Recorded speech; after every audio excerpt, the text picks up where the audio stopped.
Bueno, ¿qué pasó con los productos sin IVA? Este anuncio que realizó el presidente Mauricio Macri después de las elecciones PASO y que buscaban llevar un alivio al bolsillo de los ciudadanos tan golpeados por la realidad económica, parece que no ha tenido el efecto que perseguía, o el efecto fue muy corto. Según una consultora que es Focus Market, que realizó un relevamiento de precios en distintos supermercados y almacenes, los precios ya se están ubicando en torno al mismo precio que tenían antes de las elecciones PASO. Eso quiere decir que de alguna manera ya ha habido nuevos aumentos en los productos que han terminado por licuar esa merma en el precio que se notaba por la quita del IVA.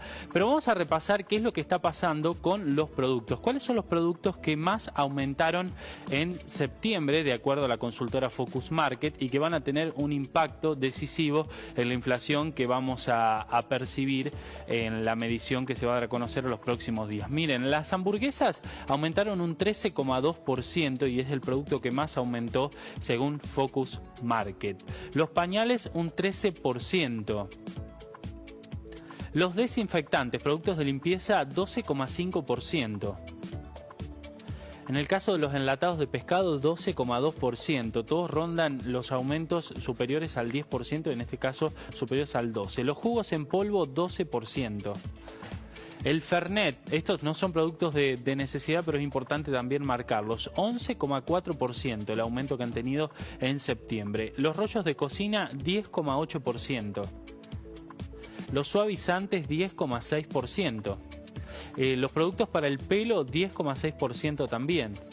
Los jugos líquidos, 10,5% de aumento durante el mes de septiembre.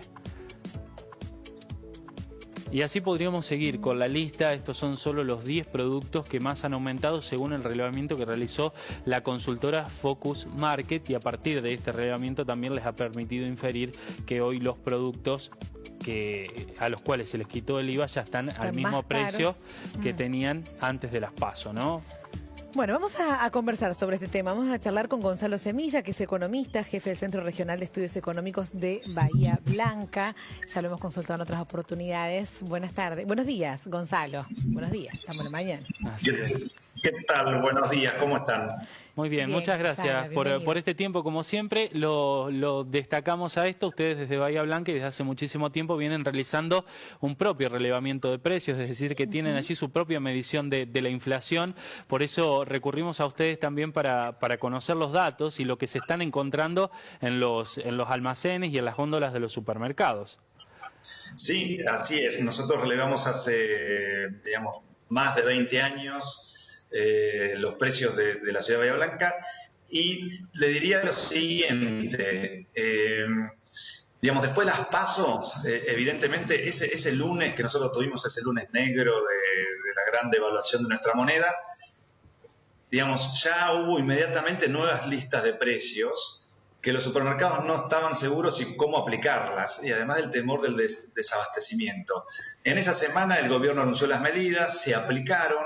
No tardaron más de 2 o 3 días en que las grandes cadenas de supermercados pudieran aplicar la baja del IVA, con los cuales esos 13 productos famosos como el pan, el arroz, la harina, digamos, el aceite, leche fresca, azúcar, eran 13 productos que con distintas marcas y distintas variedades hacían entre 1.500 y 2.000 productos o variedades a los cuales se les quitaba el IVA. Eso sucedió rápidamente. El tema es que, bueno, con el correr del tiempo fueron ajustándose. Nosotros, cuando observamos esos 13 alimentos o variedades, vemos que a medida que van pasando las semanas, se van ajustando. Yo lo divido en tres áreas. Fíjense lo siguiente, que el pan, que comenzó directamente, aún con la quita del IVA, digamos, el pan aumentó un 5%. Semana post paso, el pan ya tuvo un aumento del 5%,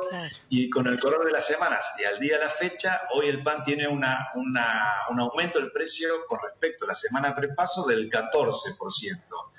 Lo mismo vemos en la harina. En la harina común, que directamente semana prepaso aumentó comenzó con un aumento de un 1%, y la harina de maíz con una baja del 8%, al día de la fecha ya estamos con un aumento del 5% y un aumento del 12%. Es decir, son productos que, por ejemplo, la harina de maíz cayó un 8% y hoy ya estamos en un más 12%. Ese es un subgrupo. El segundo grupo que yo, digamos, diferencio es el yogur y los huevos. El yogur, digamos, tuvo una baja del 9% y del 8% y hoy ya estamos en más 5% del aumento. Es decir, cayeron los precios y con el correr del tiempo fueron ajustándose y hoy tenemos un 5% ajustado con respecto a la semana prepaso.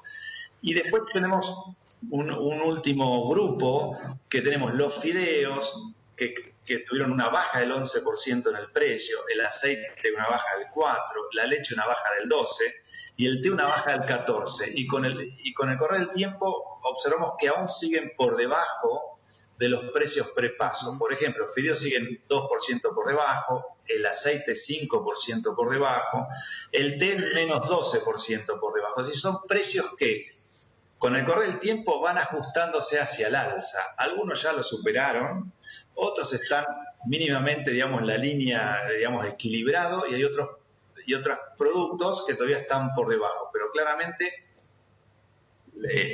ustedes mostraban variaciones de hamburguesa, del Fernet y de algunas otras cuestiones que no están dentro de estos productos que sí tuvieron una quita del IVA. Claro. Gonzalo, ¿y cómo se traduce esto en el índice general de inflación? ¿Qué aumento vamos a considerar para septiembre? Mirá, nosotros lo publicamos ya el aumento de septiembre, los primeros días hábiles del propio mes, y a nosotros nos arrojó un 6% de aumento, digamos, de septiembre con respecto a agosto. Claro. Y te diría que básicamente tuvimos mitad de mes, que fue las primeras 2 semanas de agosto, con cierta quietud en los precios, como venían descendiendo, venían desacelerándose. Después de las PASO, en las últimas 2 semanas hubo una acumulación importante de variación hacia el alza de los precios y hubo un efecto arrastre. Para septiembre, no menor, por lo menos en el capítulo de alimentos y bebidas, no menor al 2,5%. Eso significa que teníamos ya un piso, el primer día hábil de septiembre, de 2,5%, que terminó siendo el capítulo de alimentos y bebidas 5,7% de aumento. Claro. Y lo que es el nivel general, un 6%, que el último 6% arrojado por nosotros, por el CREVA, había sido en octubre del año pasado.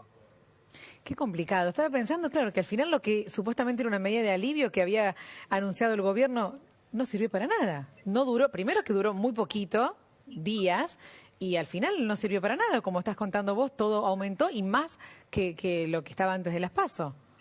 Y bueno, fíjense que esos 13 productos que yo les mencioné, que son los que publicó el Ministerio de Economía, bueno, hay algunos de esos productos que hoy están por debajo de los precios prepasos, pero la canasta no tiene solo 13 productos o distintas variedades, tiene, por lo menos nosotros medimos 400 variedades, arriba de 6.000 precios. Entonces, cuando uno analizaba las variaciones de un mes al otro, encontramos muy poquitos productos que no habían aumentado. Claro. Ustedes, por ejemplo, mencionaron la hamburguesa. Nosotros nos dio, por ejemplo, en el mes de septiembre, la harina de maíz casi un 19% de aumento, el agua mineral un 20% de aumento, la naranja, bueno, es estacional, los productos estacionales también variaron mucho. Gonzalo, ¿y puede existir un componente especulativo en esto?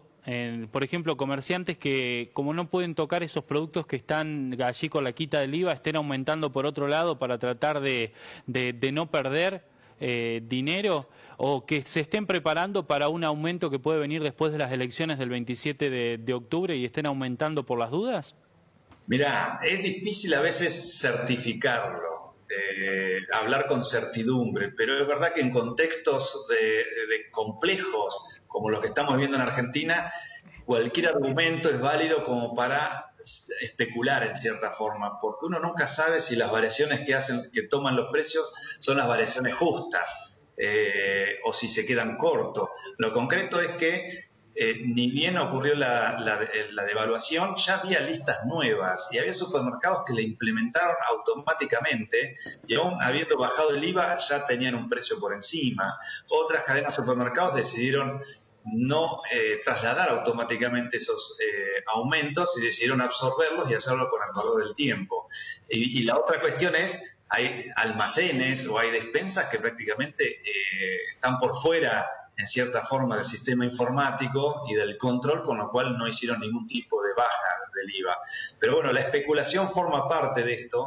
Uno trata de descontar como empresario, descuenta que en el futuro pudiera haber otra devaluación. Con respecto a lo que ustedes mencionan de que después de las elecciones del 27 de octubre podría haber una devaluación, es como que el resultado tiene varios escenarios. Uno puede decir, bueno, ya ocurrió, ya virtualmente teníamos un presidente electo. En las encuestas, aunque están muy desvalorizadas, hay encuestas que amplían en cierta forma un poco la diferencia, de quizás 20 puntos. Entonces ya no es una sorpresa lo que pudiera pasar dentro de 2 semanas. Entonces quizás un escenario es, no tendría por qué haber una devaluación cuando el potencial candidato virtualmente presidente ya se reunió con la Unión Industrial, con el campo, ya se reunió con los comercios, estuvo reunido hasta incluso con el equipo del Fondo Monetario, ya está hasta mostrando ciertos nombres de su equipo económico. Entonces ya está incluso ahí dando vuelta a un plan económico potencial.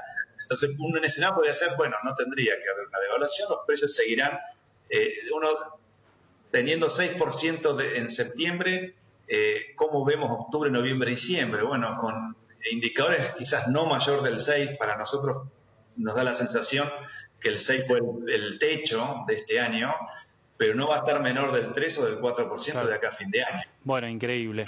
¿Cuánto es el acumulado de inflación que han medido ustedes en lo que va de este año? El acumulado a nosotros nos está dando 30% al día de la fecha. Ahora te los voy a certificar.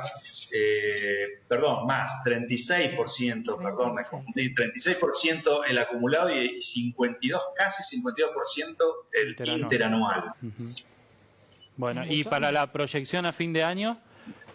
Mirá, digamos, si uno tuviera inflación del 4, uno haciendo una simulación del 4 de acá a fin de año, estaríamos entre el 52 y 55%. Es decir, son, por lo menos en nuestro caso en Bahía Blanca, es más de 5 puntos por encima de lo que fue el año pasado. Realmente son inflaciones enormes.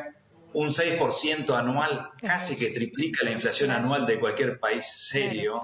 Es decir, en un solo mes son 3 años de inflación en un país serio, que a veces el país serio no tenés que pensar en Europa o en Estados Unidos, con mirar a un vecino como Chile o Perú. No es necesario cruzarse el charco, ir hacia el norte para ver estas inflaciones pequeñas. Bueno, ya vamos a hablar en otra oportunidad de las recetas que han hecho nuestros vecinos para controlar la inflación, que parece ser un mal de las economías subdesarrolladas, como es la nuestra, ¿no? Algo que nos condena a todos y algo de lo que nos es difícil desprendernos, que es la alta inflación. Te lo vamos a consultar en otra oportunidad, pero queríamos hablar de este tema que sin dudas es importante, que tiene que ver con una medida que fue presentada con bombos y platillos y hoy parece ya haber quedado sin efecto, y al gobierno le ha generado más que un problema, porque no solo ha tenido que negociar en duros términos con las empresas productoras de alimentos, con los supermercadistas, sino que además le ha traído problemas también con las provincias. Con todas las provincias. Que es el otro tema. Complicado. Evidentemente no ha sido medidas paliativas. De todas formas, estas medidas de estos 13 productos que hablamos, a nuestro entender, hicieron que el costo de la canasta, es decir, la canasta básica alimentaria, que son los ingresos que una familia necesita por mes para no estar por debajo de la línea de pobreza, no ha sido tan alto. A nosotros nos ha dado alrededor del 4%. Obviamente el 4 es muy alto, pero ha estado por debajo de la inflación y creo que estuvo contenido por esas bajas en el IVA. Porque vos fíjate que son productos muy básicos, que si no hubiera sido así, hubiera sido obviamente la canasta mucho más alta. Bien. Gonzalo, muchas gracias por este tiempo, como siempre. Gracias a ustedes, adiós. Gracias. Bueno, Gonzalo Semilla es economista jefe del Centro Regional de Estudios Económicos de Bahía Blanca, centro que desde hace 20 años releva la inflación, el índice de precios mes a mes en la ciudad de Bahía Blanca, en el sur de la provincia de Buenos Aires.